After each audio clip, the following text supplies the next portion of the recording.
அந்த கிராமத்தின் ஓரத்தில் ஒரு சிறிய கூரை வீடு. மாரியப்பன் பொன்னி தம்பதியினருக்கு சொந்தமானது அது. மாரியப்பன் பக்கத்து ஊர் தோப்புகளில் மரம் ஏறும் கூலித் தொழிலாளி. வறுமையான குடும்பம். ஒரு நாள் மாலை மாரியப்பன் பழைய தோப்பு ஒன்றில் வேலை முடித்து திரும்பும்போது சாலையோரம் காய்ந்து போயிருந்த ஒரு தென்னங்கன்றை கண்டான். ஏனோ அதன் மேல் ஒரு பரிதாபம் வர அதை தூக்கி வந்து தன் வீட்டு புழக்கடையில் நட்டான். ஆச்சரியம் என்னவென்றால், நட்ட 3 நாட்களில் அந்த மரம் மாரியப்பனின் உயரத்திற்கு வளர்ந்து நின்றது. 7ஆம் நாள் அது காய்க்கத் தொடங்கியது. பொன்னி பயந்து போய், என்னங்க, இது ஏதோ சாமியோ இல்ல பேயோ, இவ்வளவு சீக்கிரம் வளருதே என்றாள். மாரியப்பன் தைரியத்தை வரவழைத்துக் கொண்டு மரத்தில் ஏறி ஒரு இளநீரை பறித்தான். அதை வெட்டிய போது உள்ளே இருந்தது வெறும் தண்ணீர் அல்ல, தூய பசும்பால். அடுத்த இளநீரை வெட்டினால் அதில் மணமணக்கும் நெய். 3வது இளநீரில் சுடச் சுடக் கஞ்சி. அந்த மரம் ஒரு மந்திர அட்சய பாத்திரம் போல செயல்பட்டது. மாரியப்பன் குடும்பத்தின் பசி தீர்ந்தது. காலையில் மரம் இளநீருக்கு பதில் காஃபி கொடுத்தது. மதியம் காய்கள் சுவையான பருப்புச் சோறையும் காய்கறிகளையும் உள்ளே வைத்திருந்தன. இரவு இனிப்பான பழங்களையும் கஞ்சியையும் கொடுத்தது. யதார்த்தமான மனிதர்களான அவர்கள் இதை ஊர் முழுக்கச் சொல்லி விளம்பரம் தேடவில்லை. சாமி கொடுத்த வரம் என்று அமைதியாக தங்கள் தேவைகளை மட்டும் பூர்த்தி செய்து கொண்டனர். மாரியப்பன் தன் கூலி வேலையை நிறுத்தவில்லை. உழைப்பில்லாம வர்றது நிலைக்காது பொன்னி என்பான் அவன். நாட்கள் செல்லச் செல்ல மாரியப்பனின் வீட்டிலிருந்து வரும் வாசனை அக்கம் பக்கத்தினரை ஈர்த்தது. வறுமையில் வாடிய மாரியப்பன் குடும்பம் இப்போது ஆரோக்கியமாக இருப்பதை ஊர் மக்கள் கவனித்தனர்.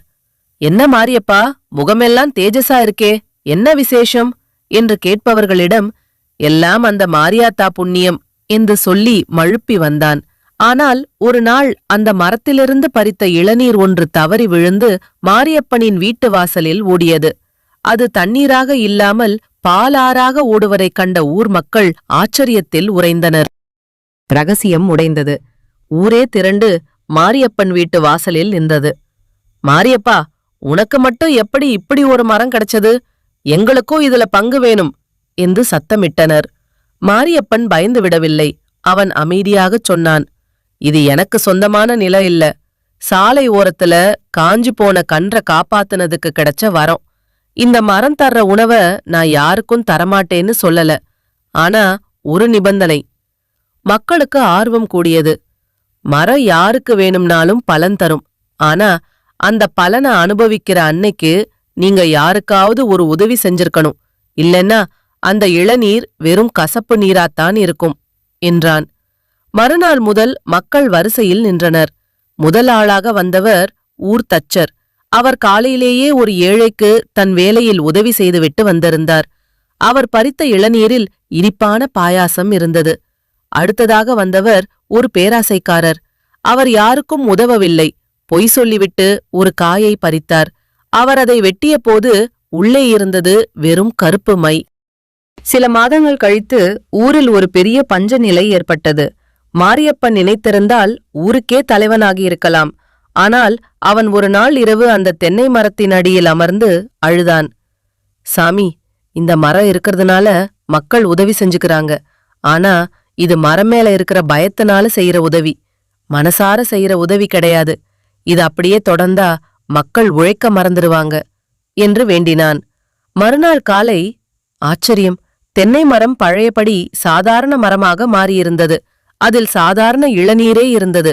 ஆனால் அந்த மரத்தின் அடியில் ஒரு பை நிறைய பல வகையான காய்கறி விதைகளும் நெல்மணிகளும் இருந்தன. மாரியப்பன் அதை புரிந்து கொண்டான். மாரியப்பன் அந்த விதைகளை ஊர் மக்களிடம் பிரித்து கொடுத்தான்.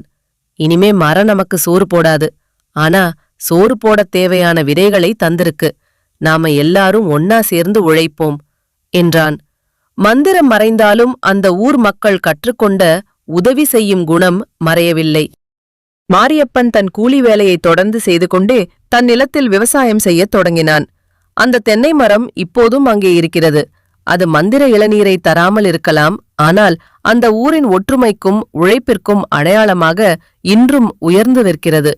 மாரியப்பனின் குடும்பம் செல்வந்தர்களாக மாறவில்லை என்றாலும் மனநிறைவோடு வாழ்ந்தனர். இந்த கதை உங்களுக்கு பிடிச்சிருந்தா லைக் பண்ணுங்க, ஷேர் பண்ணுங்க. இதே போல கதைகள் பார்க்க இந்த சேனல் சப்ஸ்கிரைப் பண்ணிக்கோங்க. நன்றி.